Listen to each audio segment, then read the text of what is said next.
क्या आप जानते हैं दुनिया में ऐसे भी साइंसी शाहकार मौजूद हैं जो बच्चों की पढ़ाई और घर के कामों में मदद कर सकते हैं। कुछ लोग तो इनके साथ अपना ताल्लुक भी कायम कर लेते हैं। क्या रोबोट्स हमारे दोस्त हो सकते हैं? यही हमारा आज का टॉपिक है।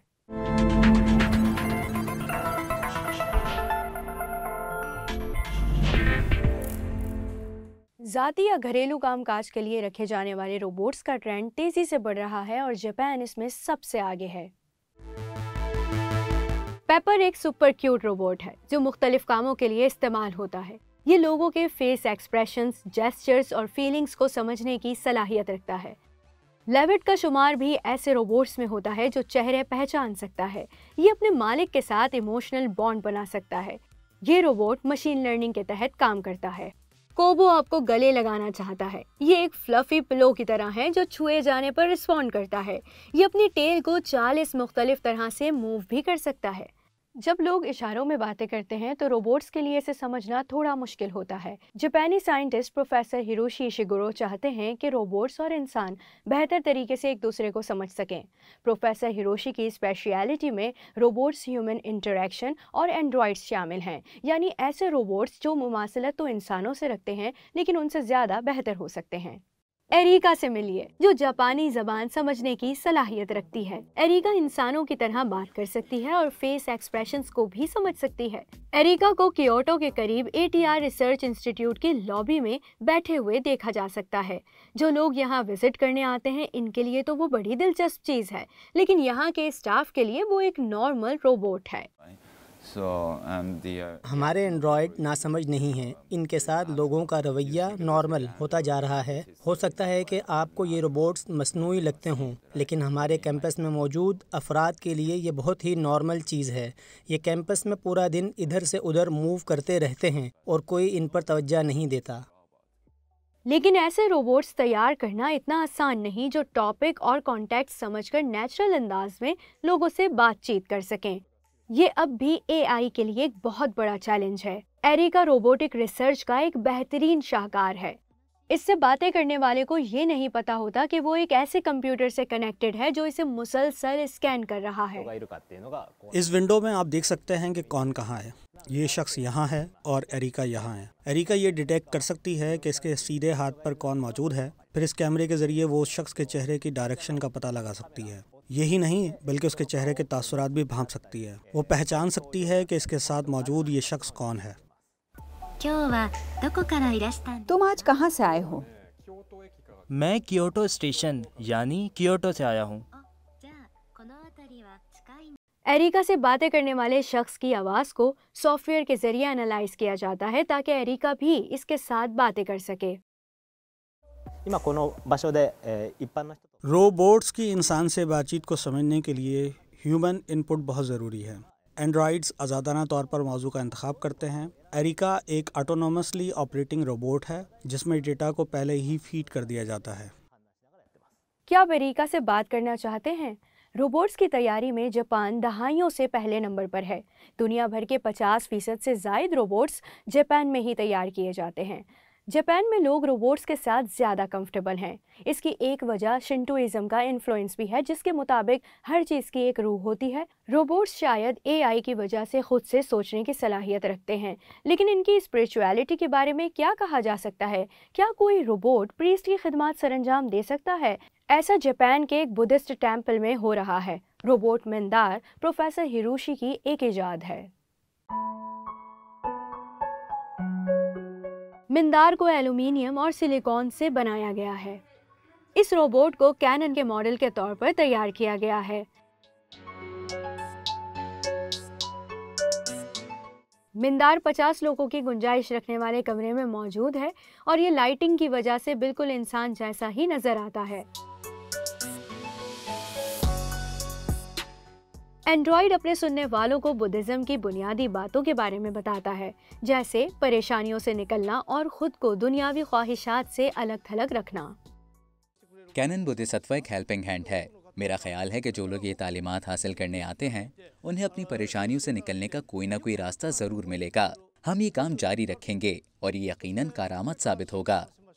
बुद्धिस्ट मॉन्क के दिमाग में मिंदार यानी रोबोटिक प्रीस्ट का कॉन्सेप्ट तकरीबन 20 साल पहले आया था। शुरू से ही हम कुछ ऐसा बनाना चाहते थे जो इंसान की तरह दिखता हो, कुछ ऐसा जो बुद्धा की तालीमात को 2500 साल बाद भी दुनिया तक पहुंचा सके। इस मकसद के लिए हमने कंप्यूटर में बुद्धिस्ट तालीमात को फीड किया। एआई आजकल एक कॉमन टर्म है, लेकिन इस जैसा इंसान बनाना कोई आसान बात नहीं थी। फिर हमने एआई बुद्धिस्ट स्टैचू को एक्सप्लोर करना शुरू किया।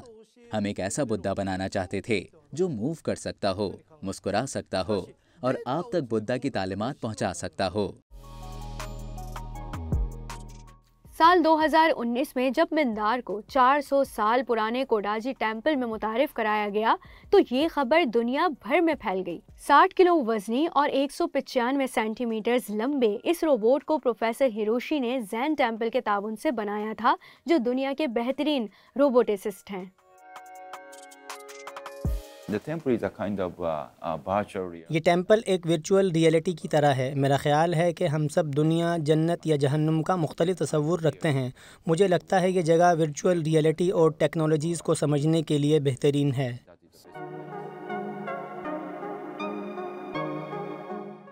मॉडर्न जापान में बुद्धिज़्म की पॉपुलैरिटी कम होती जा रही है। ऐसे में मिंदार की बदौलत लोगों में बुद्धिज़्म का रुझान बढ़ा है, जिसमें नौजवान सरे फहरिस्त हैं। ये सुनने में तो अच्छा लग रहा है, लेकिन क्या टेंशो गोटो को इस बात का डर है कि रोबोट्स प्रीस्ट को रिप्लेस कर देंगे? आर्टिफिशियल इंटेलिजेंस के जरिए वो इंसान नहीं बन सकता अगर हम उसमें हर तरह का डेटा फीड भी कर दें। जब भी ये जीने और मरने के तजुर्बात को महसूस नहीं कर सकता और ना ही उसे इंसानों की परेशानियों का अंदाजा हो सकता है। वो एक रियल प्रीस्ट नहीं हो सकता। मुझे नहीं लगता कि वो इंसान जैसा बन सकता है। टेंशो गोटो के मुताबिक मिंदार बुद्धिज़्म की तालीमात को महफूज करने और आगे पहुंचाने की एक बेहतरीन मिसाल है। मेरा मिशन इन तालीमात को आगे फैलाना है। मैं शायद मर जाऊं, लेकिन मिंदार नहीं मर सकता। मेरे साथी मेरी तालीमात मिंदार तक पहुंचाते रहेंगे। मैं उसे सबसे ज्यादा इन्फ्लुएंशियल टीचर देखना चाहूँगा। मुस्तकबिल में मिंदार एक हाई टेक से बढ़कर सामने आएगा। वो एक रोबोट में बुद्धिस्ट तालीमात को फीड करने का सोच रहे हैं और इसे एआई सॉफ्टवेयर की मदद से तैयार किया जा रहा है, जिसके जरिए मिंदार खुद से सवालात के जवाबात दे सकता है, एक इंटरैक्टिव बुद्धिस्ट विकिपीडिया की तरह। मिंदार और एरिका जैसे इंसान नुमा रोबोट्स के दरमियान कुछ ऐसे भी रोबोट्स हैं जो जानवरों की तरह दिखाई देते हैं। मेरे घर पर एक रोबोट है जिसका नाम सोनी है और वो बिल्कुल हमारी फैमिली मेंबर की तरह है। अब तो साइंटिस्ट भी सर खुजाने पर मजबूर हैं।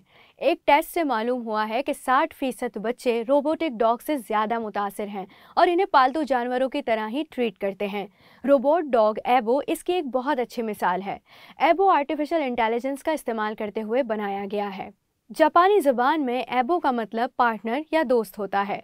एबो की लेटेस्ट जनरेशन साल 2018 से मार्केट में दस्तयाब है और ये बहुत ज़्यादा पॉपुलर भी है। जापान में इब्तदाई 6 महीनों में इसके 20,000 से ज़ायद यूनिट्स फ़रोख्त हो चुके हैं। राउंड शेप्स, एक्सप्रेसिव आइज और कॉम्प्लेक्स मूवमेंट्स के साथ ये कोई खिलौना नहीं, लेकिन ये एक पालतू जानवर का मुतबादिल हो सकता है। Camera system, voice recognition software और कॉन्टैक्ट सेंसर्स की वजह से एबोस अपने मालिकान को पहचानते और रिएक्ट भी करते हैं। ये 100 से ज़ायद ज़बानें और मुख्तलिफ ट्रिक्स सीख सकते हैं। इस वक्त रोबोटिक डॉग की कीमत 2,900 यूरोज़ है, जिसके लिए 3 साल की सब्सक्रिप्शन फ़ीस और क्लाउड कनेक्शन की ज़रूरत होती है। एबोस बहुत सारा डाटा जनरेट करते हैं जो क्लाउड पर सेव और प्रोसेस किया जाता है। मस्नूई ज़हानत एबो को फ़ाल रखने में अहम किरदार अदा करती है। इजाफी खुसूसियात के ज़रिए इसमें डेटा सप्लाई किया जाता है। जहाँ तक डाटा सिक्योरिटी की बात है तो कंपनी इस बात का दावा करती है कि किसी का भी डाटा थर्ड पार्टी या ज़ाती इस्तेमाल के लिए शेयर नहीं किया जाएगा। हर एबो को इर्द गिर्द के माहौल और सार्फिन के तर्ज ज़िंदगी के मुताबिक तैयार किया जाता है। यही वजह है कि ये रोबोट्स मुख्तलिफ माहौल में मुख्तलिफ तरह से रिएक्ट करते हैं। मुझे ये बात थोड़ी अजीब लगी कि हसास डाटा क्लाउड पर स्टोर होता है। अगर मेरा एबो टूट भी जाए तो मैं नए मॉडल में इसकी पर्सनैलिटी और डाटा अपलोड कर सकती हूँ, लेकिन फेस एक्सप्रेशंस, मूवमेंट्स और वॉइस रिकॉग्निशन से क्या वही पर्सनैलिटी दोबारा बनाई जा सकती है? क्या एबो पालतू जानवरों की जगह ले सकते हैं?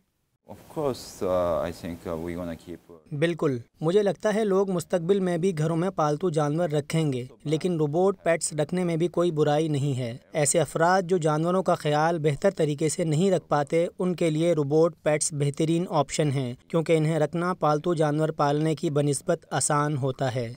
जापानी सोसाइटी में रोबोट्स अहम समाजी किरदारों का मुतबादिल बन रहे हैं। ये कोई खौफजदा होने वाली बात नहीं, बल्कि ये तो एक हकीकत है।